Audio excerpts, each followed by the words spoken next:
គិតថាត្រូវឃ្លានពីមិត្តណាឡើយចិត្តចង់អើយជួបជុំដូចមុន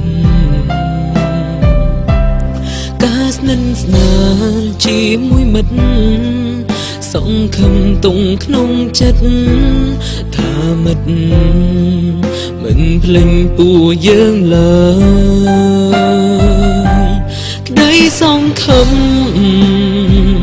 រំពឹងក្នុងចិត្ត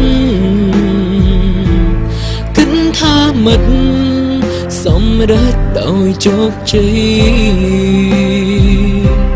ជូនពរមិត្តទៅថ្ងៃអនាគតជំនាងរាល់អ្វីជូនពរក្នុងន័យពួងយើងជាមិត្តល្អ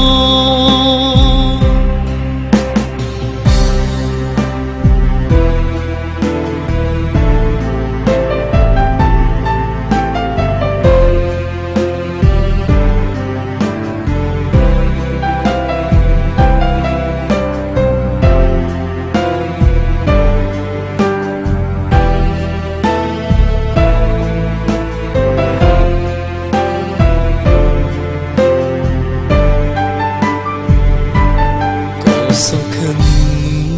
ថាមិននឹងត្រឡប់ចិត្តមិនស្ងប់ព្រោះនឹងមិត្តឃ្លាតឆ្ងាយមិត្តយើងឃ្លាតកាយមែនពិតតែចិត្តមិត្តនៅក្បែរយើង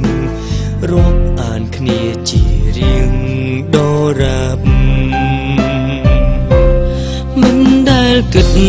ថាត្រូវឃ្លានពីមិត្តណាឡើយចិត្តចង់អើយជួបជុំដូចមុនការស្និទ្ធស្នាលជាមួយមិត្តសង្ឃឹមទុកក្នុងចិត្តថាមិត្តមិនភ្លេចពួកយើងឡើយក្តីសង្ឃឹមរំពឹងក្នុងចិត្តគិតថាមិនសម្រេចដោយជោគជ័យ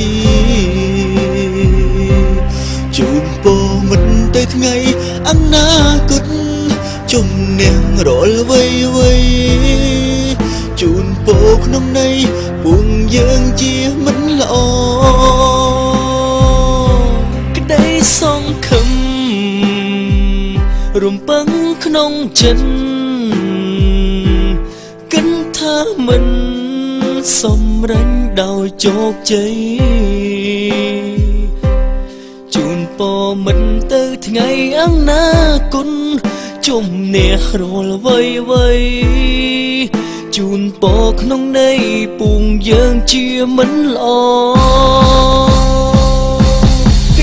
សង្ឃឹមរំពឹងក្នុងចិត្តគិតថាមិនសម្រេចដោយជោគជ័យជូនពរមិត្តទៅថ្ងៃអនាគតជំនះរាល់អ្វីជូនពរក្នុងន័យពួងយើងជាមិត្តល្អជាយ៉ាងណានៅតែជាមិត្តល្អ